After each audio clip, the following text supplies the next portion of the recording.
We came across each other at the old telephone company, Pacific Northwest, US West, and Quest, and whatever you call it now.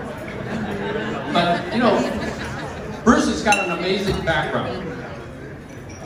An amazing background. His father was one of the first African-American union linemen for Seattle City Light. And they're the ones that put up all the street lights and all the wires for electricity. So if there's a power outage, they're the ones that go up and repair the lines. Pretty dangerous work. His mother was interned in the Japanese internment camps during World War II in Minidoka. And so they grew up in the central area, not far from where I grew up. He went to Garfield, I went to Franklin. But he's a person who understands the struggles of working people and people of color like all of us. He's a person who knows that the strength of America is its diversity of people, that we are a land of immigrants, and except for the Native Americans, we're all foreigners, whether we're first generation or 10th generation, whether our ancestors came here on the Mayflower, from Europe, a slave ship from Africa, or a steamer from Asia.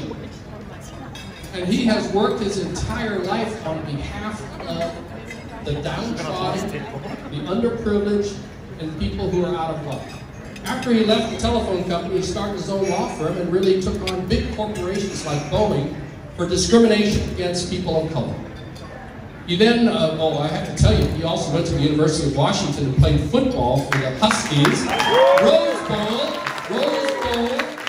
Rose Bowl Husky, and an academic All-American. He then went on and got his law degree at the University of Washington, became a practicing lawyer. But then he ran for Seattle City Council, was elected twice to the Seattle City Council, elected as the president of the City Council, and then served for a few months as mayor of Seattle. Now, not all of us live in Seattle. I don't live in Seattle right now, but born and raised in Seattle. And the question is, why should people outside the city of Seattle care about who the next mayor is? And that's because Seattle is the heart and soul of the Pacific Northwest. It is the heart and soul of the Puget Sound region. People look to Seattle for innovation, for progress, for job creation, and to attract businesses, good paying businesses that can support, where the employees can support a family.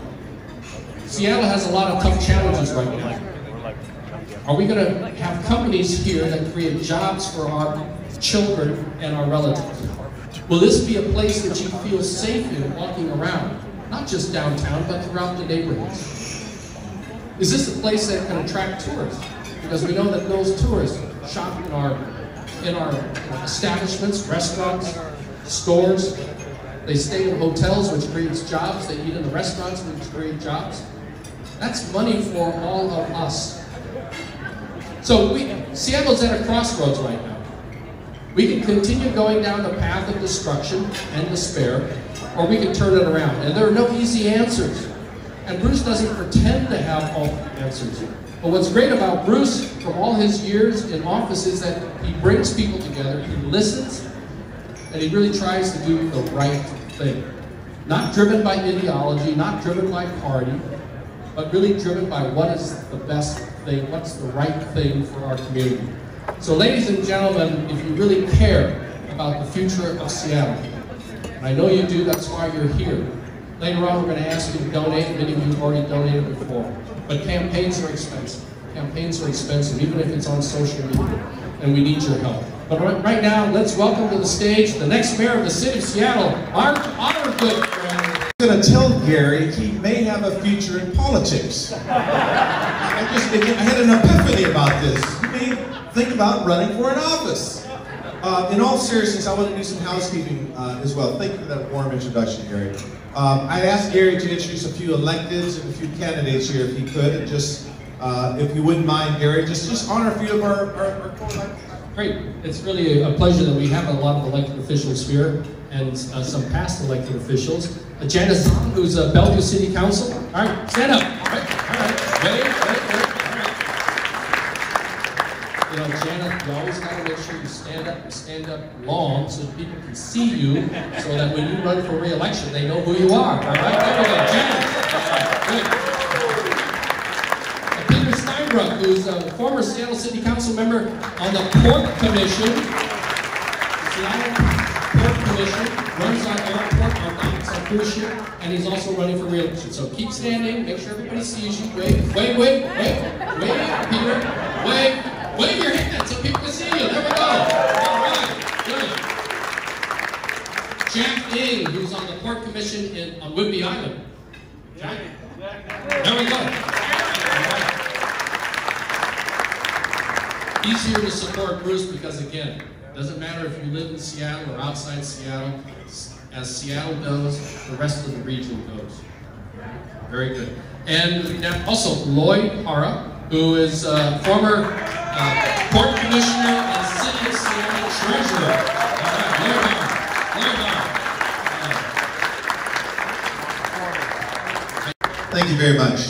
The funny story, when Gary, many of you know, he was part of the Obama administration. Because we've known each other for so long, I couldn't wait to go see his office when he was with the Department of Commerce. Big office, right? So I fly to DC, get in his office, completely just looking at the history, the people who have occupied this office. And I thought Gary trusted me, but I kid you not, he had security about 6 feet away from me like this the whole meeting. I didn't think I was a threat. In all seriousness, I am honored, I am humbled that you are here. I hope I don't have to impress you, the kind of mayor that I hope to be. I just hope I make you proud. We have 25 days left. 25 days. Now many of you have heard me speak on this campaign trail. And I will not deviate from the message. One thing about the electeds that stood here, many of whom are of Asian descent. Many of whom are of Asian descent. I want you to hear that part. That we do not have the privilege of mediocrity. Let me repeat that part. We do not have the privilege of mediocrity. That Gary was not just a good governor, he was an outstanding governor. Outstanding governor.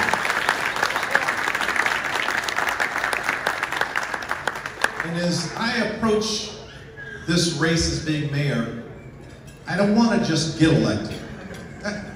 I think we're going to win. I think we're going to win because there's been 8 polls and I ended up number 1 on 8 polls. We are working hard. We will out-hustle them, we will outspeak them, we will outthink them, we will out-articulate them, we will drive smart policies, we'll do all of that. But right now is the time for exemplary leadership. And I've tried to prepare a lifetime for you. And I come to you in a spirit of humility to say, I can't do this alone. Now, did you see April? I'm sorry it keeps going out like that. I'll try to hold it the right way. Did you see April sing her heart off? Did you see that? Is that beautiful? Is she still here? Are you still here, April? No, she probably hasn't. She had to go to sleep. That was a standard of excellence. That required practice. That required a mentor. That required a coach. That required concentration. It required heart. I have to be that kind of mayor for you. I'm going to ask you to dream for a minute.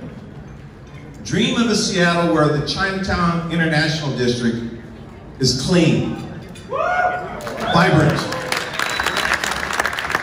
respectful, 7-minute response times if we need the police there. I want you to dream with me and see our downtown Seattle with no tents, no graffiti.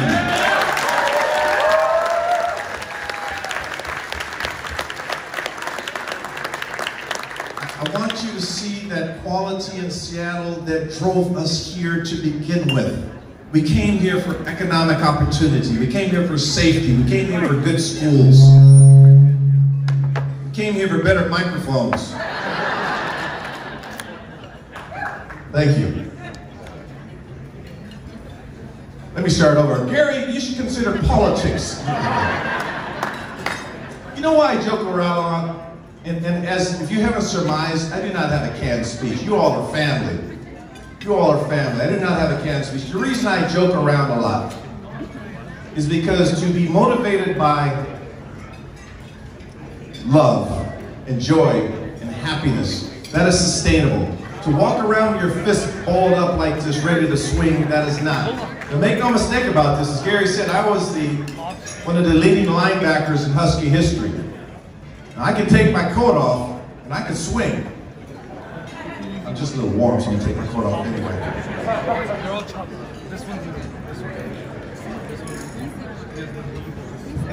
Thank you very much. It's warm up here. This job will require a level of tenacity, make no mistake about it. When I look at some of the ads they're running against me, I look at some of the things they say about me, and I try not to. We will be better than that because we see a better Seattle. We came here for what? Economic opportunity, public safety, strong educational policies. You are here because you believe in that kind of Seattle. Right? Right? And that Seattle has been taken from us. That's just the truth of the matter. That right now, what is the mayor of Burion's in the house, we got to give him some love. Jimmy Mata, thank you for being here, my brother. That the same qualities that makes the city great. I'm gonna do this. The same qualities that have made us great. The ability to create wealth, the ability to have an innovation, a city of innovation. We've also created a subclass of poor people. And I understand how people advocate for people who are struggling. I get that.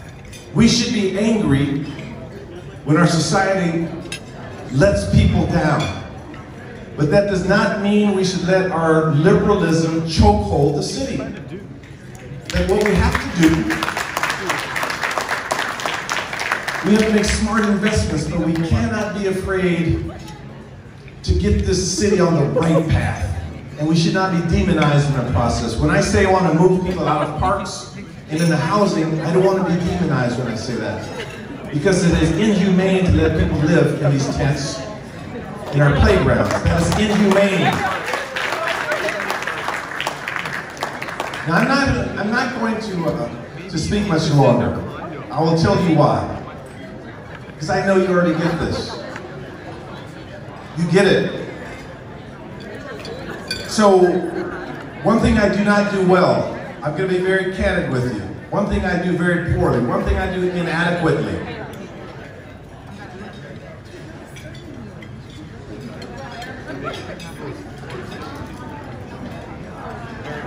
I don't like talking over people, so I'm just going to wait for a minute.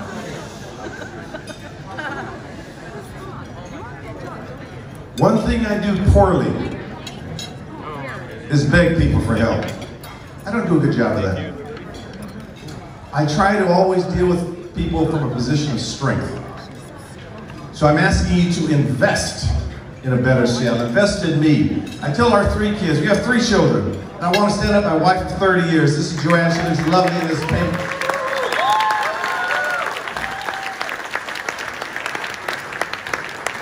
I married up about 30 years ago. She's held positions as CEO of US West, CEO of United Way, CEO of this or that. I just caught her young. That was my trick about 30-some-odd years ago. I saw that talent.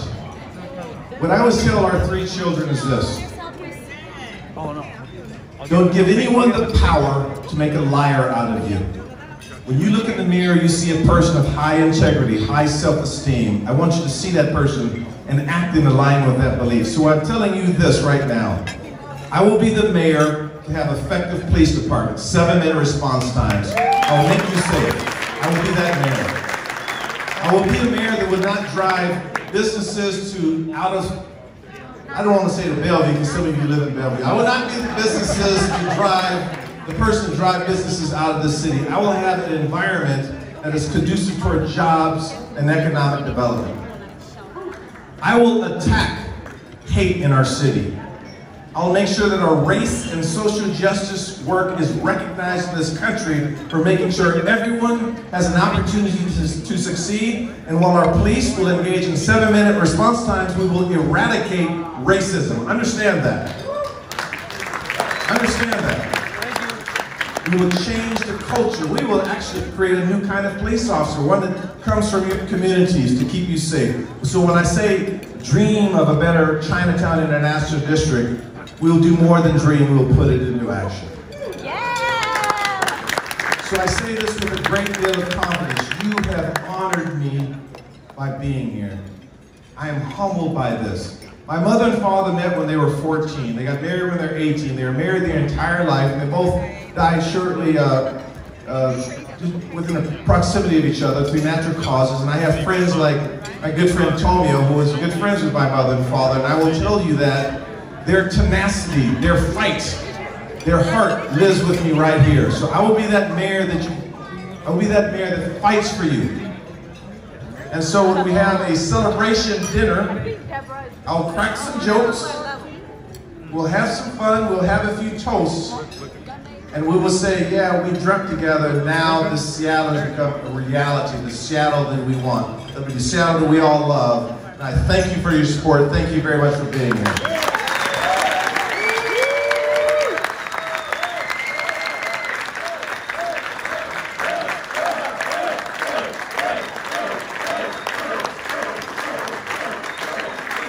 Thank you very much.